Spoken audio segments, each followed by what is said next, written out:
Good evening everyone, Paul Daniels here. I'm going to do something that I haven't done before, and that is try and replace the iPhone 7 audio IC. This is a dead motherboard. You can tell by the fact that the PMIC is completely smashed up and whatever. Uh, Anyways, I was speaking to Chris Long, and for those of you who don't know, Chris Long is a very dependable, reputable source of information on iPhone repairs. You can see him on YouTube as well. He hasn't put any videos up for a while, but he's kind of busy at the moment. He'll be back to us in a couple of months, or maybe even a month or less. But go have a check out of his channel and see if you can pick up any information from his videos. Well worth watching. Entertaining chap too. Anyway, he was saying to me I should try and do these iPhone 7 audio ICs, and he was giving me a few tips.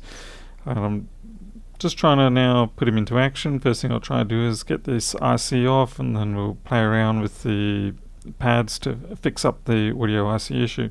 First thing I had to do is find a pair of tweezers that was suitable for the task. So these ones here, they're a little bit too big. Can't really get under that chip with those little pincers. These here, they're my normal MacBook ones that you would have seen me use plenty of times. Again, just a little bit too fat for this sort of job. And these glass ICs do have a dreadful habit of chipping. I dare say this is going to get chipped up pretty severe by the time I get it off the first couple of times. These here, the little angled ones, and they're not going to be much chop either. I mean, look how thick they are. I mean, they're fairly fine tweezers, but nothing compared to these.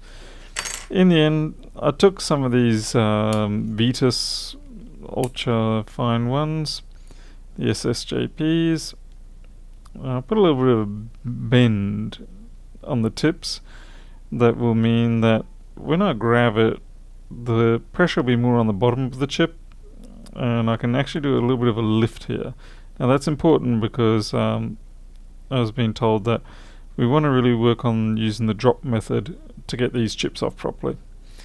So the next step is to set my hot air to about 350, I think it was, 350 centigrade. Hopefully they'll give us enough heat to get the chip off without doing any other damage. So without further ado, I'll put some flux on there, put the 350 on, and see how I go. Once again, never done one of these before. I've been avoiding them deliberately. Really just haven't been inclined to do this job. Rather been leaving it to other people who do it on a daily basis. So my station is normally at 420 for iPhones. I'm going to drop it down to 370 and 60 air. This is definitely going to be something I'm going to have to experiment with. Let's get that flux in and around. Now the hard thing for me is to apply enough pressure holding it up without crushing it. So here we go. See, this is the hard part.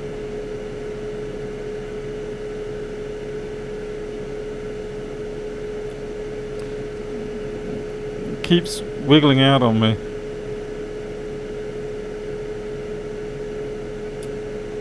Alright, that was actually not good. We've pulled up all the NC pads there.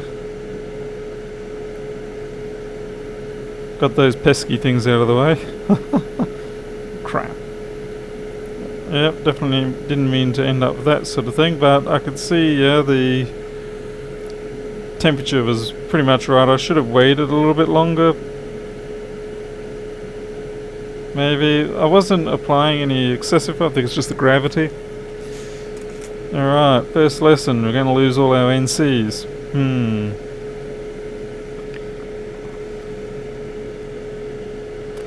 Alright, next step for me is to clean up those pads. I'm going to use actually what I'll first do is try and lay down a fair bit of leaded there. And that way when I want to wick it up, I'll only be needing to get up to leaded temperature.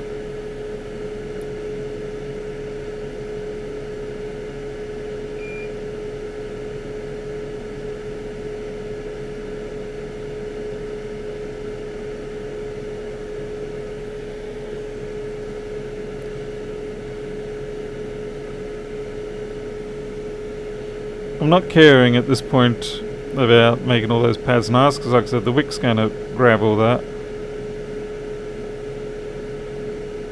Main thing at the moment is not to snag any pads and lift them up. I mean, as if I haven't done enough damage already. Now for hot air wicking, I like to use these self-closing tweezers, these crossover type ones.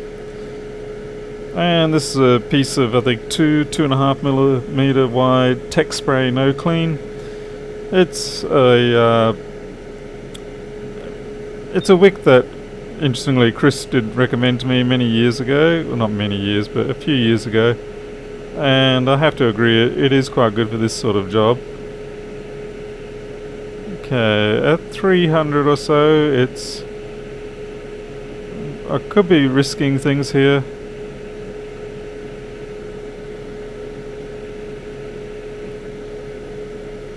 I might be pushing my luck a bit there at the temperature. I don't want to be causing trouble on the other side. Have a look at the other side. Oh, I see. We got this big underfilled chip. That makes it understandable that we get a lot of troubles. Upset that, and you'll probably have a bit of a drama. Especially that you got the CPU right next to it, and all that lovely underfill. And if you do manage to do that, I guess that's when you have to cough up the big dollars and get someone else to fix up your mistakes. Well, it happens to the best of us, I think.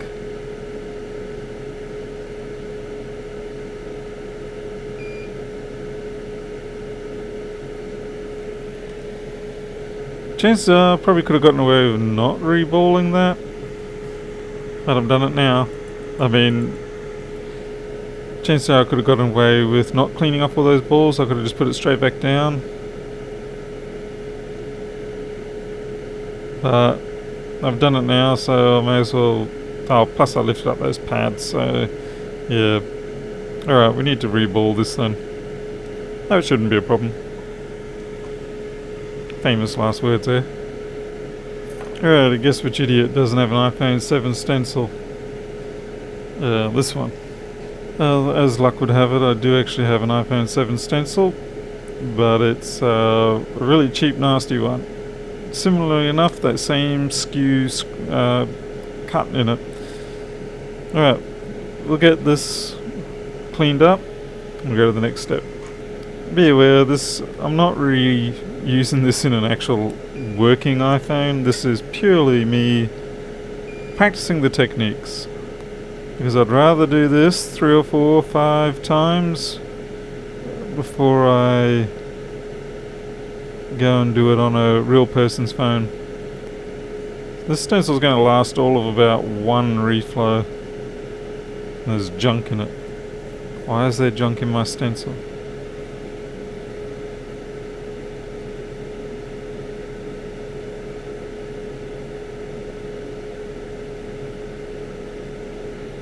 Oh god damn, my finger's burning. My finger burnt. I'm gonna let go of the stencil, now it's ruined. This will... Yeah, you see all the balls are mingled together there. That's what I get for not preparing properly. Shitty stencils are shitty. Still crappy.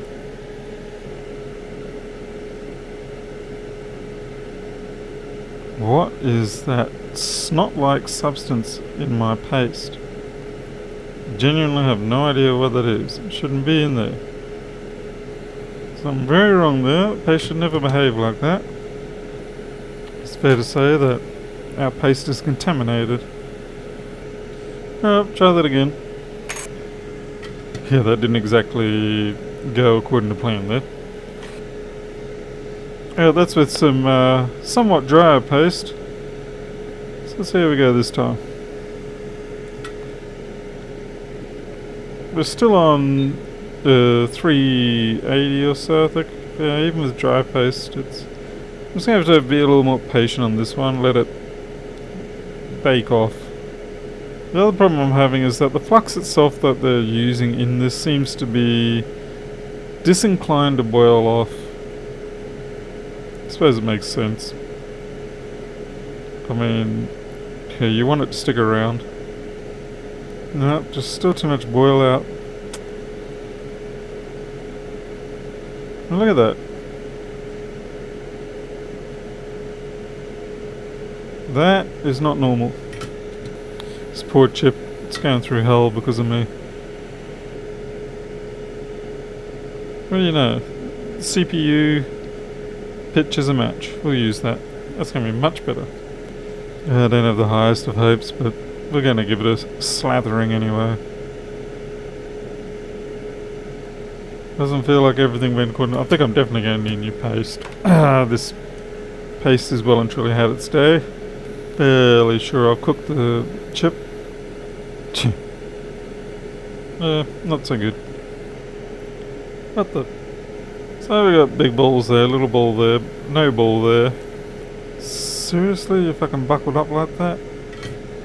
You call yourself a goddamn fucking hell. God damn.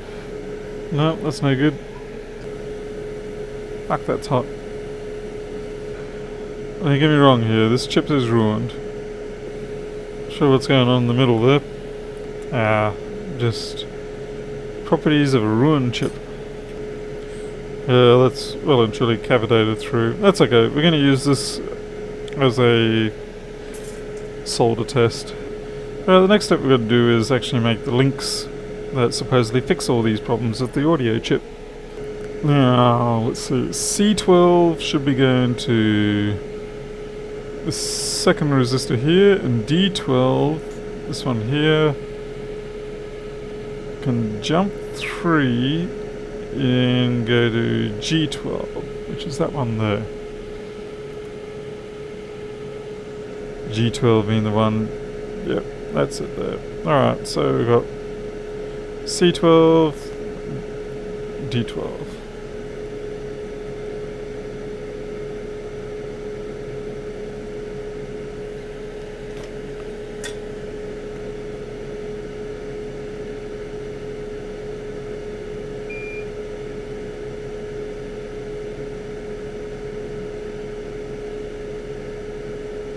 I think I've got too much weight on the other side of this wire.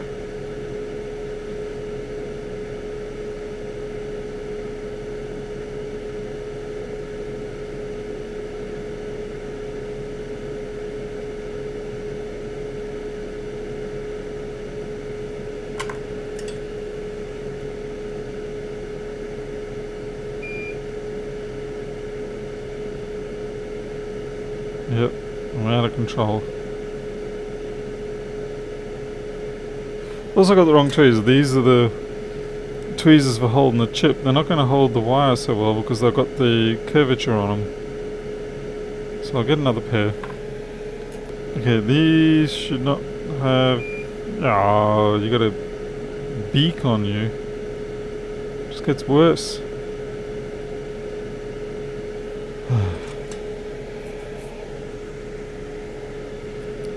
Let's just cut the wire to a manageable length.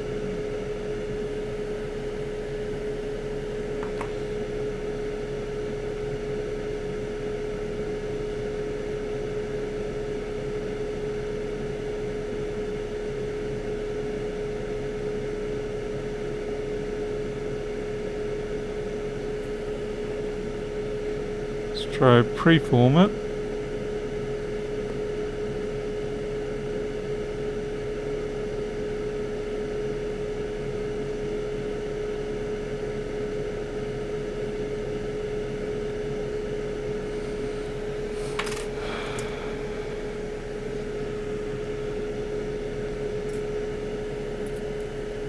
Oh, for fuck's sake.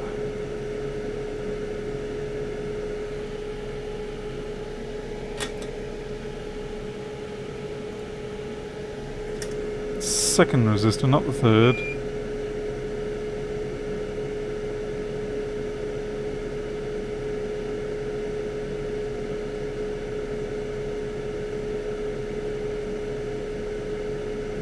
Bloody hell.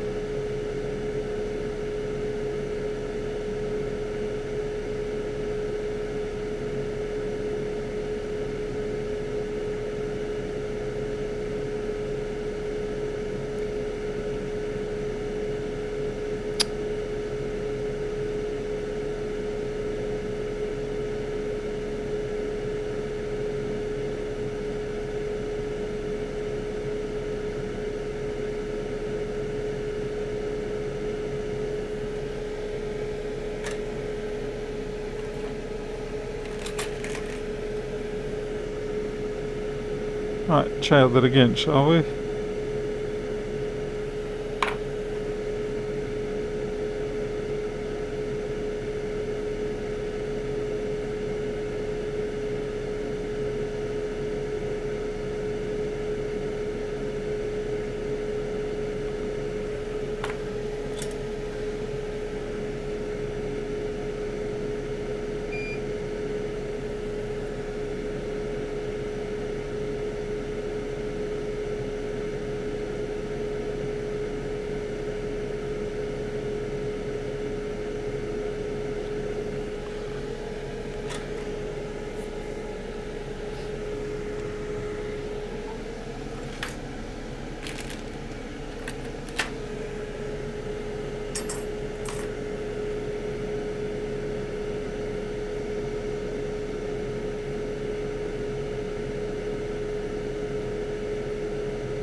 Oh, blimey, finally.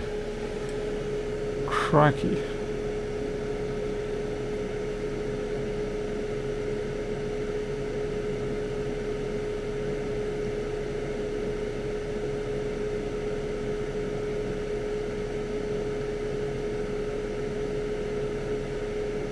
And I think I'm going to have a slightly longer piece there. It's not going to quite make it. I definitely need better tweezers here, I think. Time to go to the illustrious blues. I've had these for so long and never used them, so what an opportunity.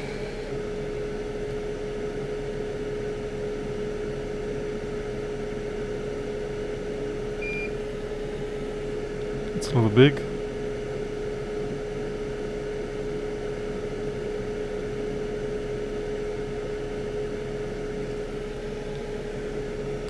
So is that.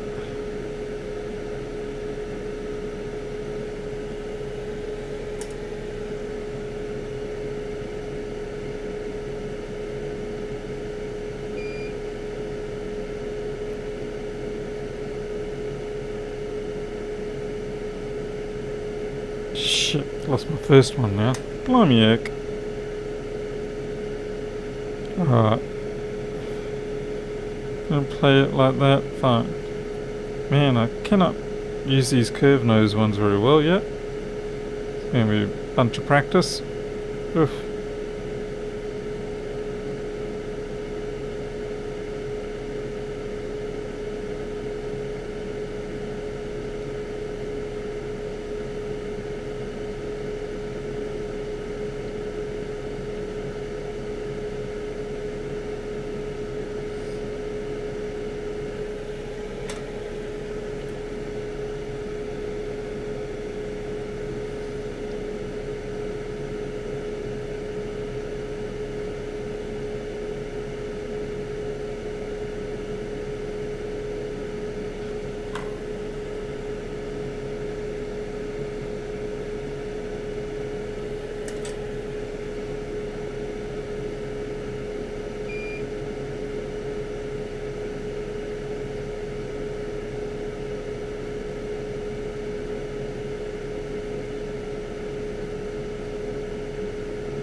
think I need to put a little more solder on those. They're drifting off very quickly.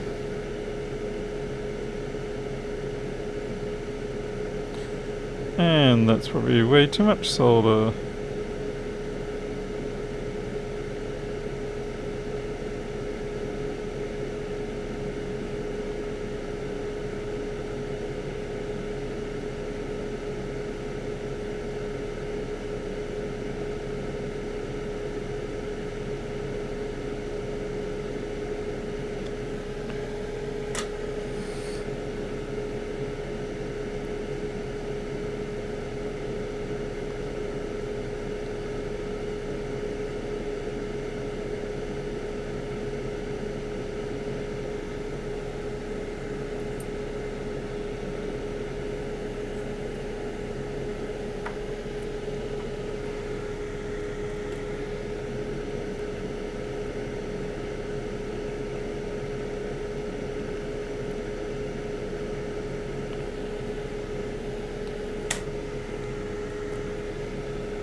Okay, so now we do really have too much solder on these pads. That is going to cause problems when we try to get the reball down. I should be using a toothpick for this flux. It's a little obscene. Okay, first thing I want to do is absorb this solder. That's good enough. And absorb a bit of this one. Okay, that's good. And all that one. Not so good. And now we've got solder back on that one.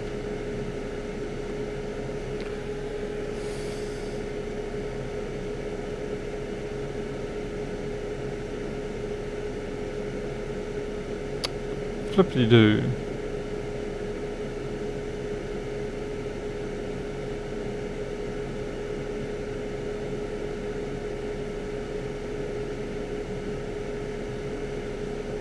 Well, no, that's messed up.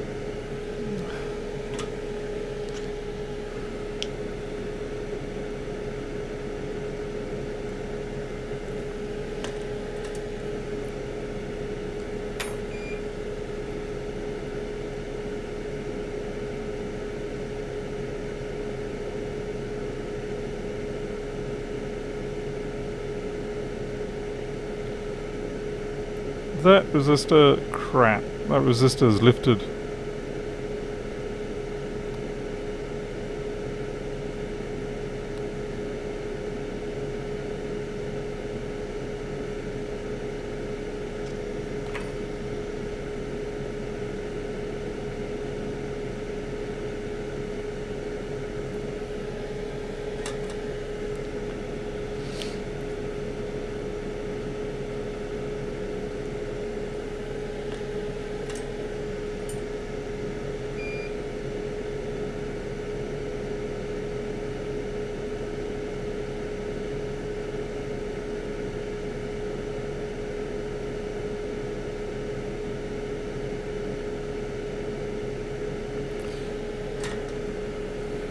I think we might have to just leave it at that.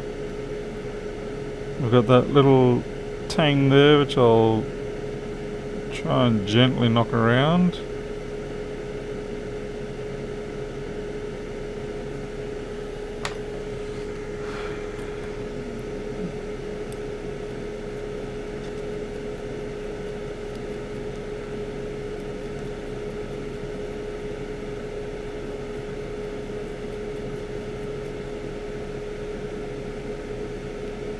Well, it's definitely far from perfect.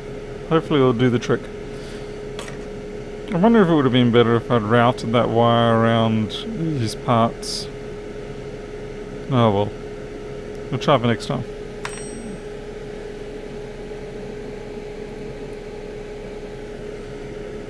Next step is, well, let's see, pin 1 is there, which I believe is correct.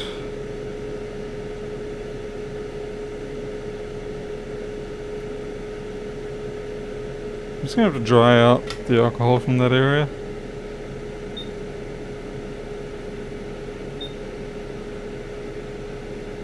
Okay, alcohol gone.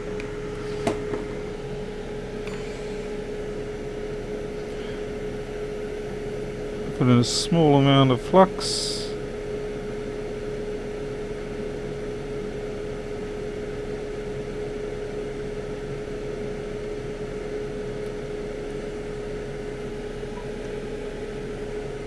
Just going to smear this around. I'm finding these tweezers more useful in the inverted position like this.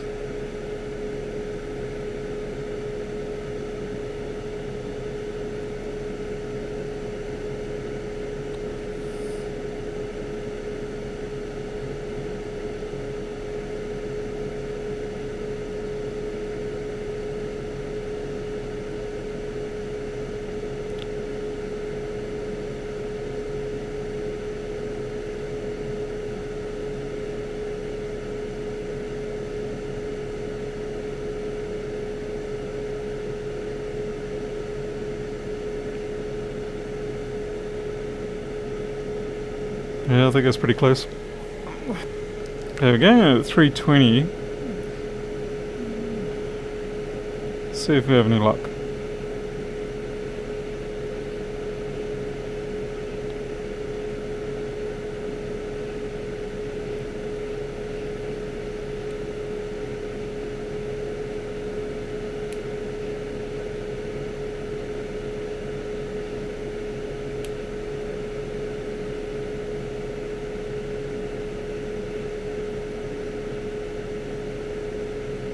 Shoot.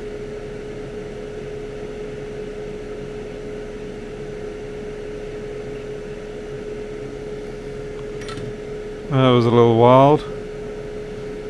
For future reference, the gap on that side is about the same as that side. And yeah, it lines up. See, you got any balls popping out this side? Doesn't look like anything too obvious. Well, that's about the only ball we can have a look at, but it looks like it's on place. So yeah, I think that's okay. Let's just to see if we've made any shorts to ground on that. Okay, so C12 is clear. And the D12, G12, let's see, that should come out to this chap here. So we don't have a short there. I can't really test, unfortunately, because, well, at least we know it's not on ground, so it gives us reasonable hope that we didn't completely botch that up. Alright, so we didn't do too bad a job. I would definitely say I think I need to do this at least 3 or 4 more times. Get myself some fresh paste, because that paste is just awful. Now, let's see if I can get this off. Will you hold under? No, so this won't hold.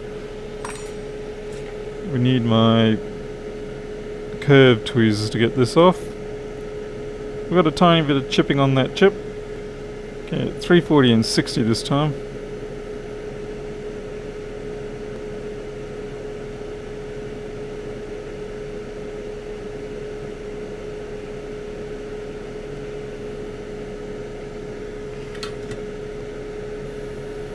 I think I took another NC.